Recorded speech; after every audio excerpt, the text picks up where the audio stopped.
எனக்கு வந்து almost 25+ years of experience .NETல இருக்கு. நான் வந்து சாஃப்ட்வேர் ஆர்கிடெக்டா இருக்கேன், நான் சொல்யூஷன் ஆர்கிடெக்ட்.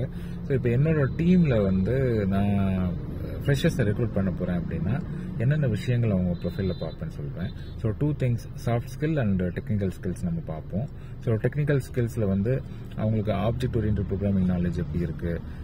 இப்போ நான் .NET சொன்னேன் இல்லையா, ஸோ எனக்கு ரெலவெண்டா பார்க்கும்போது .NET ஃப்ரேம் ஒர்க்ல அவங்களோட நாலேஜ் எப்படி இருக்கு, C# எக்ஸ்பீரியன்ஸ் எப்படி, அதாவது ஏதாச்சும் ப்ராஜெக்ட் பண்ணியிருக்காங்களா, ஸோ அவங்களோட ரோல்ஸ் அண்ட் ரெஸ்பான்சிபிலிட்டி அந்த ப்ராஜெக்ட்ல என்ன அப்படிங்கிறதெல்லாம் நான் பார்ப்பேன்.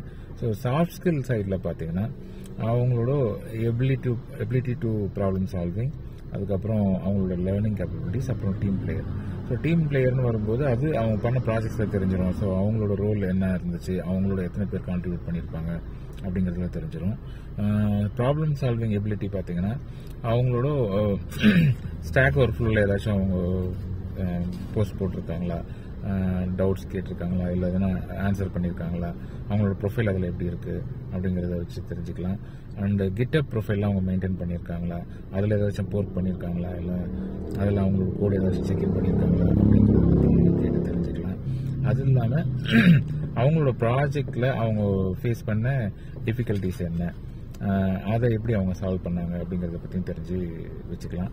அப்புறம் அவங்களோட லேர்னிங் கேப்பபிலிட்டிஸ் வந்து அவங்களோட ப்ரொஃபைலில் பார்க்கும்போது அவங்களோட வேரியஸ் டெக்னாலஜிஸ் கரிக்குலமில், அதாவது அவங்க MCAO, BEO, BSCO எது படிச்சிருந்தா அந்த கரிக்குலமில் அவங்க லேர்ன் பண்ணியிருப்பாங்க. அதை தாண்டி வந்து அவங்க என்னென்ன படிச்சிருக்காங்க, இப்போ ப்ராஜெக்ட் வந்து .NETல பண்ணியிருக்காங்க அப்படின்னா அதில் எவ்வளோ இன்டெப்த்தாக போயிருக்காங்க. ஸோ இந்த மாதிரி விஷயங்களை வந்து வச்சு அவங்கள ஓரளவுக்கு அனலைஸ் பண்ணுறதுக்கு யூஸ் பண்ணிக்கலாம். இது தவிர்த்து பொதுவாக அவங்களோட ரெஸ்யூமேல என்ன கோர்ஸ் பண்ணியிருக்காங்க, என்ன சர்டிஃபிகேஷன் பண்ணியிருக்காங்க, எந்த இன்ஸ்டியூட்டில் பண்ணியிருக்காங்க, வெளியில் ஏதாச்சும் அப்படிங்கிறதுலாம் நான் பார்க்கவே மாட்டேன். ஸோ அதுக்கு நான் இம்பார்ட்டன்ஸ் கொடுக்கவே மாட்டேன். எனக்கு தெரிஞ்சு நிறைய இன்ஸ்டிடியூஷன்ஸ் இருக்குது, வெளியில் சில கோர்சஸ்லாம் பண்ணுறாங்க. ஸோ அதோட சர்டிஃபிகேஷன்லாம் எனக்கு நான் வேல்யூ பண்ணது கிடையாது.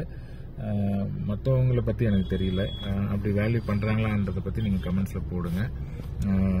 உங்கள் ப்ரொஃபைலில் வந்து நீங்கள் எந்த அளவுக்கு ஆப்டிமைஸ் பண்ணியிருக்கீங்க, ஸோ இதெல்லாம் நீங்கள் ஆல்ரெடி கன்சிடர் பண்ணியிருக்கீங்களா அப்படிங்கிறத பற்றி கமெண்ட்ஸில் போடுங்க. மற்றவங்களும் பார்த்து தெரிஞ்சுக்குவாங்க. தேங்க்யூ ஃபார் வாட்சிங்.